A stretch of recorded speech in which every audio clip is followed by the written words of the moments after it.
নিজের কবর খুঁড়ে ফেললো পাকিস্তান, আমাদের চিরশত্রু দেশ। অত্যন্ত লাফালাফি করছিল, ভাবছিল যে এমন কিছু তারা ঘটনা ঘটাচ্ছে, কখনো আমেরিকায় চলে যাচ্ছে, কখনো ইরানে চলে যাচ্ছে। ভারতের মিডিয়া কিছু কিছু এবং রাজনৈতিকবিদরা বলতে শুরু করে দিল, এই তো পাকিস্তান আমাদের থেকে জিও পলিটিক্যাল ইস্যুতে অনেক এগিয়ে গেল। ডোনাল্ড ট্রাম্প একেবারে হোয়াইট হাউসের মধ্যে বসিয়ে খাইয়ে দিল তাকে, নরেন্দ্র মোদী কিছু করতে পারলেন না।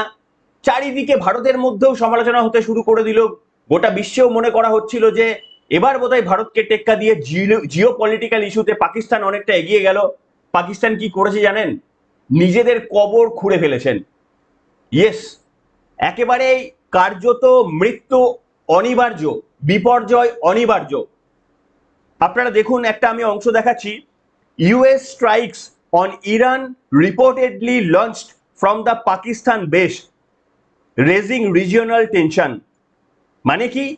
মানে এখন মিডিয়ার সব থেকে আলোচ্য বিষয় যে কিভাবে ডোনাল্ড ট্রাম্প অর্থাৎ আমেরিকা অত দূর থেকে ইরানে এসে হামলা করলো। কোন দেশ তাদের আকাশপথ খুলে দিল ইরানকে হামলা করার জন্য?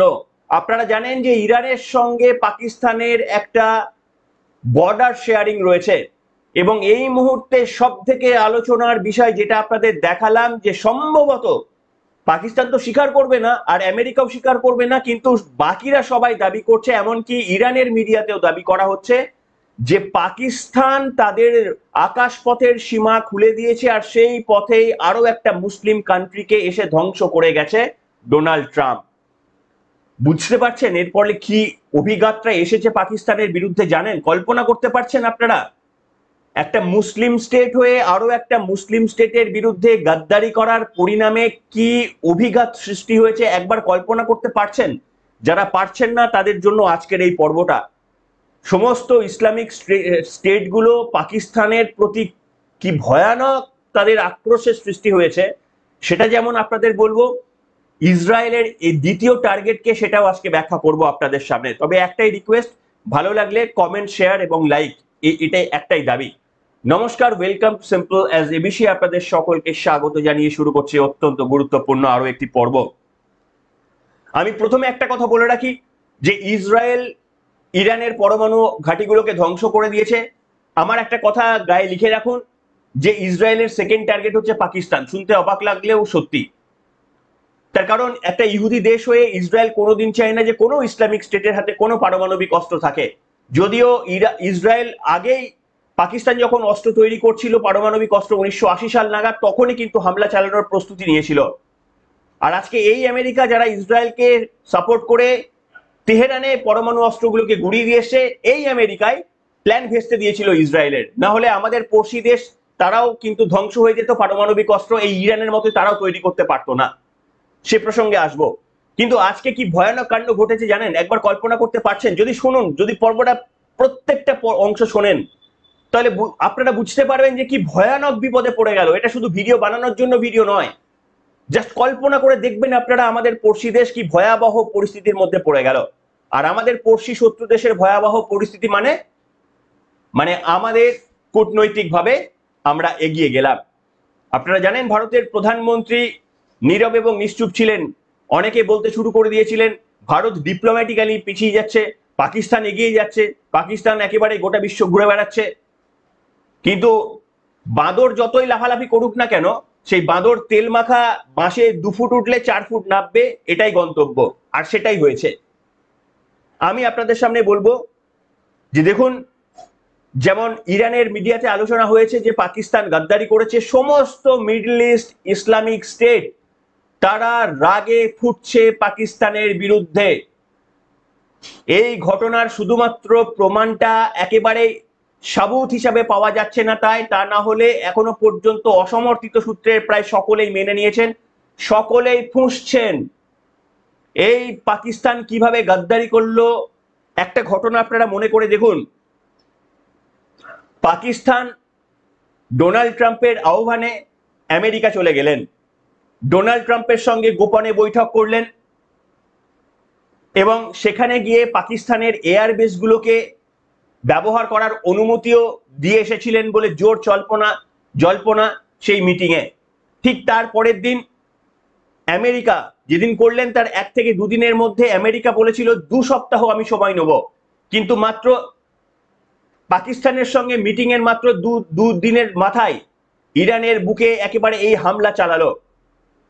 এবং তারপরে পাকিস্তান কি বলছে, পাকিস্তান এবার এসে বলছে, ইশাকদার একটা বিবৃতি জারি করেছে, তাদের প্রধানমন্ত্রী শাহবাজ শরীফ বিবৃতি জারি করে বলেছে যে আমরা কন্ডেম করছি ইরানের ওপরে এই প্রত্যাঘাত। কিন্তু বাকি মুসলিম স্টেটগুলোর বুঝতে আর অসুবিধা হয়নি এদের ডুয়েল চরিত্রটা। একদিকে বলছে কন্ডেম করছি, আর একদিকে পাকিস্তানের এয়ারবেস গুলোকে খুলে দিয়েছিল এই ইরানকে প্রত্যাঘাত করার জন্য। কত বড় গদ্দার হতে পারে এবার গোটা বিশ্ব বুঝুক, যেটা ভারত অনেকদিন আগেই বুঝে গিয়েছে। এবার সময় গোটা বিশ্বের বোঝার যে আমাদের ঠিক পড়শি শত্রু দেশটা, তারা শত্রু বলে নয়, তারা শুধু ভারতের শত্রু নয়, তারা পৃথিবীর শত্রু। আর এর পরের আমাদের প্রত্যাঘাত, গোটা পৃথিবীর দেশকে প্রত্যাঘাত করতে হবে। এই পাকিস্তানকে নিউক্লিয়ার পরমাণু অস্ত্র থেকে বিরত রাখতে হবে, সেগুলোকে ধ্বংস করতে হবে, এটা আমাদের নেক্সট পদক্ষেপ। ঠিক এই জায়গায় দাঁড়িয়ে কি কি ঘটনা ঘটেছে আপনাদের মনে রয়েছে? পাকিস্তানের আসিফ মনির মে মাসের শেষের দিকে ইরানে চলে গিয়েছিলেন, সেখানে ইরানের সেনা প্রধানের সঙ্গে তার বক্তব্য হয়েছিল, কথোপকথন হয়েছিল, সেই ভিডিও আমি বলেছিলাম। বাগেরির সঙ্গে সেই বক্তব্যের পর একটা ঘড়ি উপহার দিয়েছিলেন, বিতর্কিত সেই ঘড়ি। ইরানের মিডিয়াতে দাবি করা হচ্ছে সেটাতে জিপিএস ট্র্যাকিং ঘড়ি ছিল, কিন্তু যেহেতু একটা ইসলামিক স্টেট, তারা গাদ্দারি করবে না এই বিশ্বাসযোগ্যতায় সেটাকে অ্যাকসেপ্ট করা হয়েছিল। কিন্তু সম্ভবত ওই ঘড়ি চিনিয়ে দিয়েছিল সেনাপ্রধান ঠিক কোথায় লুকিয়ে রয়েছে, বাগেরি কোথায় লুকিয়ে রয়েছে, এবং তারপরে ইসরায়েল প্রিসিশন অ্যাটাকের মধ্যে দিয়ে এই বাগেরিকে ছিন্ন ভিন্ন করে দিয়েছিল। আর তারপরে ডোনাল্ড ট্রাম্পের সঙ্গে এই রকম আলোচনার পর, আচ্ছা আপনারা বলতে পারেন পাকিস্তান এই পদক্ষেপ কেন নিল? ডোনাল্ড ট্রাম্প কি ভাবছেন আইএমএফ কে দিয়ে এমনি এমনি টাকা পাইয়ে দিয়েছিল? অপারেশন সিন্দুর পর আইএমএফ যে 4 বিলিয়ন না 6 বিলিয়ন টাকা দিল, বিশ্ব ব্যাংক টাকা দিল, আবার টাকা দেওয়ার প্রতিশ্রুতিবদ্ধ হয়েছে, এমনি এমনি টাকা দেওয়া হয়েছে? আইএমএফ, বিশ্ব ব্যাংক ডোনাল্ড ট্রাম্পের অর্থাৎ মার্কিন প্রেসিডেন্টের অঙ্গুলি হেলনে চলে। তারা পাকিস্তানকে ঢালাও অর্থ সাহায্য করেছিল, কিন্তু পাকিস্তানের আর কোনো পথ ছিল না ডোনাল্ড ট্রাম্পের কাছে আত্মসমর্পণ করা ছাড়া। আর ভারত সেই অপরচুনিটি কখনোই নেয়নি। আর সেই কারণেই ভারতের প্রধানমন্ত্রীকে যখন ডেকেছিলেন ডোনাল্ড ট্রাম্প, ভারতের প্রধানমন্ত্রী রিজেক্ট করে দিয়েছিলেন। আপনাদের মনে রয়েছে যে এই পাকিস্তান, যে পাকিস্তান নিজে ডোনাল্ড ট্রাম্পের সঙ্গে বক্তব্যের পর বাইরে এসে তার পরের দিন কি বলেছিল? বলেছিল ডোনাল্ড ট্রাম্পকে নোবেল শান্তি পুরস্কার দেওয়া উচিত, এবং তারা মনোনীত করেছিল, ডোনাল্ড ট্রাম্পকে শান্তি পুরস্কারের জন্য মনোনয়ন পাঠিয়েছিল। এরপরে বুঝে দেখুন, গোটা দেশ, গোটা বিশ্বের মুসলিম দেশগুলো ছেড়ে দিন, পাকিস্তানের মানুষরা তারা খেপে গিয়েছেন। তারা বলছেন যে ইরান, মুখে আপনারা বলছেন যে আমরা ভাই ভাই, আর এদিকে আপনারা ডোনাল্ড ট্রাম্পকে সাহায্য করছেন, যে ডোনাল্ড ট্রাম্প ইরানকে গুড়িয়ে দিল, সেই ডোনাল্ড ট্রাম্পকে আপনারা বলেছেন শান্তি নোবেল পুরস্কার দেবেন।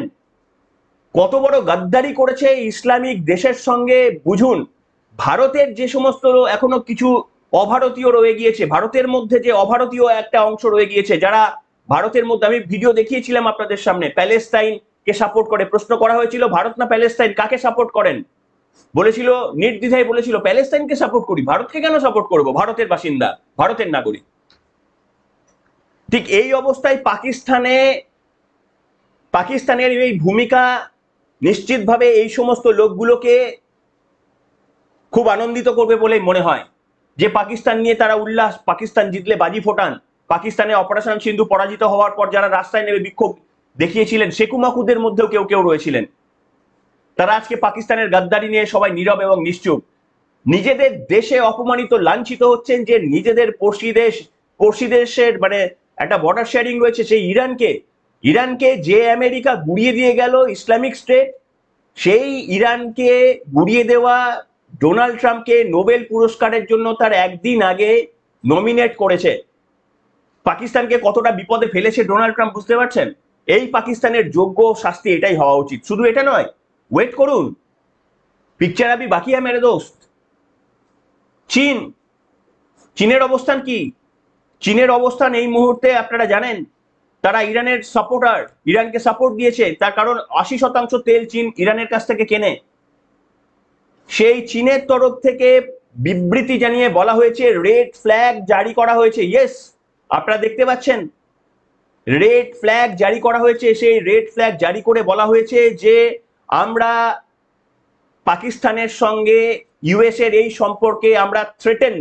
কেন না, চায়না প্রচুর ইনভেস্ট করেছে পাকিস্তানে। পাকিস্তান তো কার্যত নিজেদের মাতৃভূমিকে বিসর্জন দিয়ে দিয়েছে চীনের কাছে, বিনিময়ে অস্ত্রশস্ত্র সস্তায় পায়, নিজের মাতৃভূমিকে বিকিয়ে দিয়েছে। এবার চায়না ভাবছে যে আমার এই যে লক্ষ কোটি টাকার ইনভেস্টমেন্ট গাদ্দার পোর্ট পর্যন্ত, সেখানে যদি পাকিস্তানের দুটো এয়ারবেস, একটা হচ্ছে জেকোবাবাদ, একটা হচ্ছে নূর খান এয়ারবেস, এই দুটোতে আমি আগেও বলেছিলাম পাকিস্তানি মিলিটারিদের এই দুটো এয়ারবেসে অ্যাক্সেস নেই, আমেরিকার কন্ট্রোলে রয়েছে এই এয়ারবেস গুলো। এবং এই আসিফ মুনির গিয়ে সেটা কনফার্ম করে এসেছেন, পাকিস্তানের এয়ারবেস গুলোকে হাতে তুলে দিয়ে এসেছেন। এখানে চীন বলছে যে পাকিস্তান যদি ওই এয়ারবেস গুলো দখলে চলে আসে তাহলে আমাদের ওপর স্পাই করবে, তারা আমাদের প্রজেক্ট গুলোর ওপর তারা স্পাই করে আমাদের ওপর চাপ সৃষ্টি হবে। তারা এবার পাকিস্তানের সঙ্গে সম্পর্কের জন্য রেড ফ্ল্যাগ তুলেছেন। বুঝতে পারছেন, আমও গেছে ছালাও গেছে। সমস্ত ইসলামিক কান্ট্রি পাকিস্তানকে শত্রু বলতে শুরু করে দিয়েছে, যেটা এতদিন ধরে ভারত বলে আসছিল। শুধু তাই নয়, চীন পর্যন্ত অবিশ্বাসের বাতাবরণ তাদের মধ্যে সৃষ্টি হয়ে গেছে এই গাদ্দার পাকিস্তানের জন্য। আর এই গাদ্দার পাকিস্তানের জন্য ভারতের মাটিতে থাকা কিছু অভারতীয় বলবো আমি তাদের প্রকৃত নিশ্চিতভাবে ভারতীয় নাগরিক তাদের রয়েছে, নাগরিকত্ব রয়েছে, কিন্তু নাগরিকত্ব থাকলেই তো দেশপ্রেম থাকে না। ঠিক এই জায়গায় দাঁড়িয়ে আপনারা একবার কল্পনা করে দেখুন যে এই মুহূর্তে পাকিস্তানের কি অবস্থা। তবে আমি আপনাদের বলবো, আপনারা জিজ্ঞাসা করবেন, যদিও আমি এতগুলো তথ্য দিলাম তাও আপনাদের মনে সংশয় আসতে পারে যে আমি কি বললাম ঠিক বললাম, কিন্তু আমার চ্যানেলের যারা দর্শক তারা জানেন আমি ভুল তথ্য দিই না। হ্যাঁ, কিছু তথ্য প্রোভেন না সেই রকম তথ্য অনেক দিতে হয়, এবং সেটা বলেও দিই। যেমন এই তথ্যটা দিলাম, এটা কেউ কোনোদিন স্বীকার করবে? পাকিস্তান স্বীকার করবে যে আমরা এয়ারবেস তুলে দিয়ে এসেছি? আমেরিকা স্বীকার করবে? কিন্তু গোটা সমস্ত দেশ তারা কার্যত, আমি আপনাদের সামনে সেই ফুটেজগুলো দেখালাম, স্ক্রিনশটগুলো দেখালাম। ঠিক এই জায়গায় দাঁড়িয়ে আপনাদের সামনে আরো কিছুটা বিশ্বাসযোগ্যতা আসুন অর্জন করার চেষ্টা করি। পাকিস্তানের সেনেটের মধ্যে দাঁড়িয়ে, অর্থাৎ আমাদের যেমন রাজ্যসভা পাকিস্তানের সেনেট, সেই পাকিস্তানের একজন সেনেটর কি বলছে জানেন? আসিফ মুনির ডোনাল্ড ট্রাম্পের কাছে যাওয়ার আগে, আমেরিকা সফরের আগেই সেই বক্তব্যটা শুনুন। তিনি বলছেন যে আসিফ মুনির যাচ্ছেন, তিনি আমাদের পোর্ট, আমাদের বন্দরগুলো আমেরিকার হাতে তুলে দেওয়ার জন্য যাচ্ছেন। সমস্ত মিডিয়াতে এই খবর প্রচার হয়েছে। বলে কে বলছেন? পাকিস্তানের সেনেটর। কখন বলছেন? আমেরিকা যাওয়ার আগেই তিনি এই কথা বলছেন যে আসিফ মুনির যাচ্ছেন আমেরিকার সঙ্গে হাত মেলাতে, আমাদের এই বন্দর এবং এগুলো বেচার জন্য যাচ্ছে। এটা পৃথিবী জুড়ে আলোচনা হচ্ছে। কোনো ঝামেলা হলে তোমরা তো প্লেন নিয়ে পালিয়ে যাবে, বিপদে পড়বো তো আমরা। আমাদের পড়শি দেশ মুসলিম দেশ ইরানকে সমর্থন না করে তোমরা ডোনাল্ড ট্রাম্পকে সমর্থন করছো, তীব্র আপত্তি তুলেছিল পাকিস্তানের সেনেটর। তাহলে নিশ্চিতভাবে বুঝতে পারছেন, দুয়ে দুয়ে চারটা আপনারাই করে নিন। বক্তব্যটা শুনুন আগে। देना कि पूरा इंटरनेशनल मीडिया ये कह रहा है कि आप अपनी एयर बेस देने जा रहे हैं ईरान के खिलाफ, आप अपना समुंदर देने जा रहे हैं ईरान के खिलाफ। आपकी वजारत खारजा ने उसके ऊपर क्या मौकफ दिया? कोई बंदा बदलाए, क्या मौकफ दिया उसके ऊपर? आप तो चुप है, इसलिए कि आपको फर्क नहीं पड़ता। आपके तो फ्लैट हेवन फील्ड के अंदर हैं, आपने तो यहां से उठना है। अगर खुदा ना खास्ता पाकिस्तान पर कोई मसला हुआ, आपने तो रातों रात फ्लाइट पकड़नी है, जिस तरह मुशर्रफ के टाइम पे पकड़ी थी, और यहां से निकल के आपने वहां पर भाग जाना है। इस बात का जवाब শুনলেন? অতি চালাকের গলায় দড়ি বলবেন নাকি এই গাদ্দারদের পরিণাম এরকমই হওয়া উচিত? আমার তো দেখুন, আমি আবারও বললাম যে ইরান যতটা না সন্ত্রাসবাদীকে সাপোর্ট করে, তার থেকে 100 গুণ বেশি সন্ত্রাসবাদীকে সমর্থন করে এই পাকিস্তান। ইরানের থেকে অনেক বেশি ডেঞ্জারাস এই পাকিস্তান। কাজে আমরা সব থেকে খুশি হতাম ইরানের থেকে এই ঘটনা যদি পাকিস্তানের ওপর হতো, আজ না হলেও কাল ঘটবে। Israel is not going to spare any Islamic country who is currently possessing the nuclear weapon. এরপর আমাদের টার্গেট পাকিস্তানের টার্গেট হবে, গোটা বিশ্বের টার্গেট হবে, এবং যেহেতু গোটা অন্য কেউ কারুর সাপোর্ট পাবে না, দরজায় ঘুরে সবাইকে বিট্রে করে দিয়েছে, সবাইকে বিট্রে করে দিয়েছে, কেউ সাহায্য করবে না। এরকম একটা দিন আসবে। এই গাদ্দার দেশটাকে যতক্ষণ না পর্যন্ত ধুলোয় মিশিয়ে দেওয়া যায় ততদিন পর্যন্ত আমাদের শান্তি নেই। আর শান্তি এইভাবেই একটু একটু করে আসবে। আপনারা লিখে জানান আপনাদের এই মন্তব্য বিশ্লেষণ পছন্দ হচ্ছে। যদি পছন্দ হয় লিখুন, তাহলে আমাদের কিছুটা এনকারেজ আপনারা করতে পারেন। এই তথ্যগুলো আপনাদের সামনে প্রত্যেকদিন জোগাড় করতে অনেক পড়াশোনা করতে হয়, তাই আপনাদের এনকারেজমেন্ট আমাদেরকে এগিয়ে চলার সাহস যোগায়। এখনকার মতো এখানে।